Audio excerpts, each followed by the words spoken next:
Bismillahirrahmanirrahim.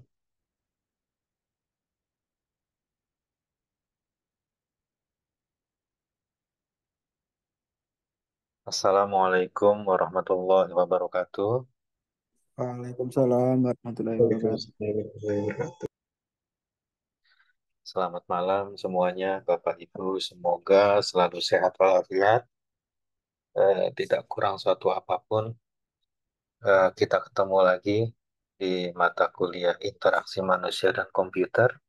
Sebelum kita mulai, seperti biasa, kita berdoa semoga apa yang kita lakukan pada proses belajar mengajar malam ini mendapatkan suatu keberkahan atau manfaat dari yang kita diskusikan. Berdoa menurut agama dan kepercayaan masing-masing mulai.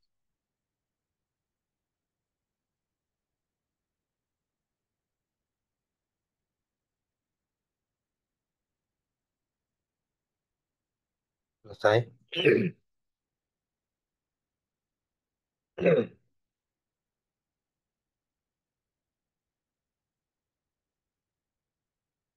Pada pembahasan kali ini, materi kita adalah analisis penyajian data.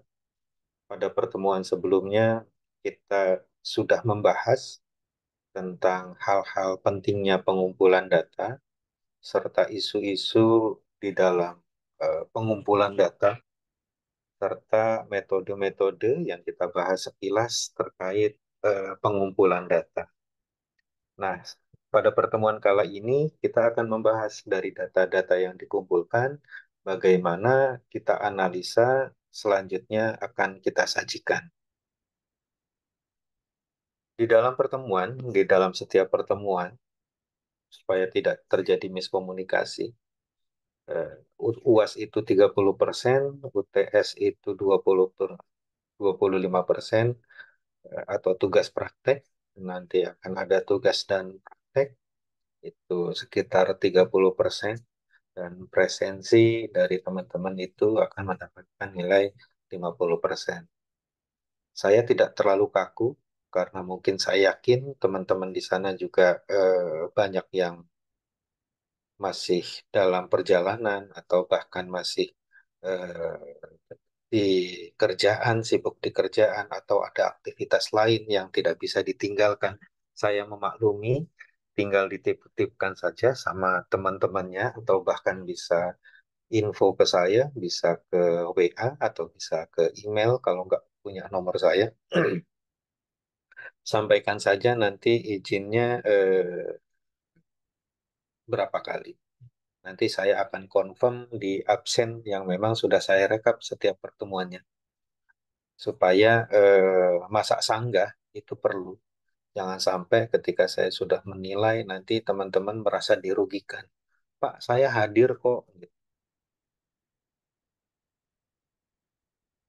Baiklah, selanjutnya pada pertemuan kali ini ada seperti biasa tiga pokok pembahasan ya. Yang pertama adalah eh, terkait tipe-tipe data apa saja yang bisa kita analisa nanti. Yang kedua adalah, lalu pembahasan yang kedua adalah teknik analisa untuk data kuantitatif. Kalau kita berbicara kuantitatif, tentu juga kita berbicara kualitatif ya. Dan yang terakhir adalah tools-tools apa saja yang bisa kita gunakan, software-software apa saja yang bisa kita gunakan dalam konteks analisa data, pelajaran desain interaksi manusia dan komputer. Sebelum kita berangkat ke penjelasan materi lebih dalam, saya akan sampaikan mungkin beberapa dari teman-teman atau mungkin semua teman-teman sudah paham apa itu data dan informasi. Saya akan ulas sedikit tentang data dan informasi ini karena irisannya sangat tipis ya antara data dan informasi ini, kadang orang bisa kebalik-balik ya. Kalau dari HubSpot, data adalah kumpulan fakta dan statistik mentah yang dikumpulkan untuk kemudian dilakukan analisa atau dijadikan referensi. Nah, setelah data itu dianalisa dan diolah, itu adalah selanjutnya menjadi bagian dari informasi. Simpelnya adalah atau singkatnya adalah data ini hanya sekumpulan fakta yang saling terpisah. Ketika belum diolah, dia belum bisa disebut informasi. Belum bisa seutuhnya disebut informasi. Mungkin karena pemahamannya atau bisa dipahami karena sepenggal-sepenggal. Perbedaan dan irisannya kalau bisa dilihat di gambar, eh, kalau data itu adalah kumpulan dari fakta, fakta itu bisa dari temuan, bisa dari observasi atau dari browsing dan seterusnya ya. Sedangkan di informasi itu adalah seberapa jauh kita memahami terhadap fakta-fakta yang diberikan oleh data. Bentuknya angka atau pertanyaan mentah dari data itu sendiri. Kalau dari informasi biasanya berupa angka atau pernyataan. Jadi pernyataan sudah jadinya. Kalau data itu sifatnya tidak terstruktur karena memang dia terpecah-pecah. Kalau informasi itu sifatnya lebih terstruktur karena dari data yang sudah diolah secara rinci dan urut sehingga menjadi sebuah informasi.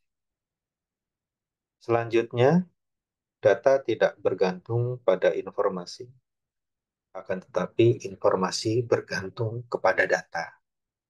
Jadi kita tidak mungkin akan mendapatkan suatu informasi atau sesuatu itu menjadi informasi kalau kita tidak menemukan fakta-fakta di dalam data tersebut. Mungkin lebih jelasnya teman-teman bisa browsing ya sekarang mudah sekali atau pakai ChatGPT juga mungkin banyak ya terkait data dan informasi. Beberapa orang mungkin dari kita itu menganggap data dan informasi adalah seperti dua hal yang sama ya. Atau mungkin sebagian lagi masih bingung membedakan keduanya, meski secara konsep itu sama, agak mirip data dan informasi sebenarnya tidaklah sama. Data tentu berkaitan dengan fakta dan angka mentah tentunya, sedangkan informasi adalah bagian pengetahuan secara menyeluruh ya, dari berita, dari berita kan macam-macam ya, yang diberikan atau diterima, jadi sifatnya itu sudah rinci dan sudah terstruktur. Jadi kalau bisa dibilang informasi itu adalah data yang sudah diproses dan bisa digunakan untuk suatu pengambil keputusan atau tindakan. Agar sebuah informasi itu dapat dipertanggungjawabkan, tentu saja data yang diolah, data fakta tersebut, syaratnya adalah harus akurat, harus lengkap, dan harus tepat waktu kapan diolah dan kapan dibutuhkan. Tentu di dalam satu periode dan periode berikutnya, contohnya adalah kita menganalisa sebuah e-commerce tentang penjualan. Jadi tingkat kesukaan kita biasanya kita menggunakan eh, Tokopedia, Shopee, Lazada, atau TikTok. Kalau kita analisa dalam satu bulan mungkin grafiknya mungkin tertinggi katakan bisa jadi Shopee. Dan bulan ke depan, 3 bulan berikutnya, dan seterusnya bisa jadi yang tertinggi adalah TikTok. Atau bahkan Tokopedia. Makanya data itu harus tepat kapan waktu dia diolah atau kapan waktu dia dibutuhkan. Untuk memahami lebih jelas tentang perbedaan data dan informasi ini adalah yang pertama, seperti di gambar, saya sampaikan lagi, data adalah kumpulan fakta, sedangkan informasi adalah bagaimana kita memahami pemahaman lebih dalam terkait fakta-fakta temuan yang kita temukan. Kalau dari jenisnya, data itu terbagi menjadi dua. Yang pertama adalah data primer, yang kedua adalah data sekunder.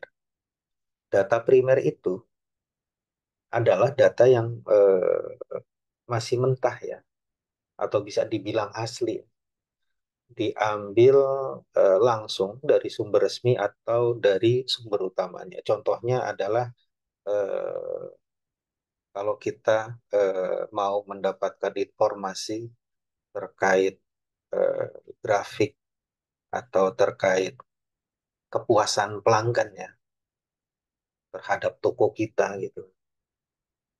Mungkin kita bisa menyebarkan dalam bentuk Google Form atau kuesioner ya yang harus mereka isi, baik itu dari mulai pengemasannya, harganya, selanjutnya kita bisa meminta mereka juga mencantumkan umur dan seterusnya, sehingga supaya data itu bisa diolah antara yang pertama kepuasan dari sisi pelayanan, yang kedua dari sisi sebenarnya peminat dari barang yang kita jual ini rentang umurnya ini dari berapa ke berapa.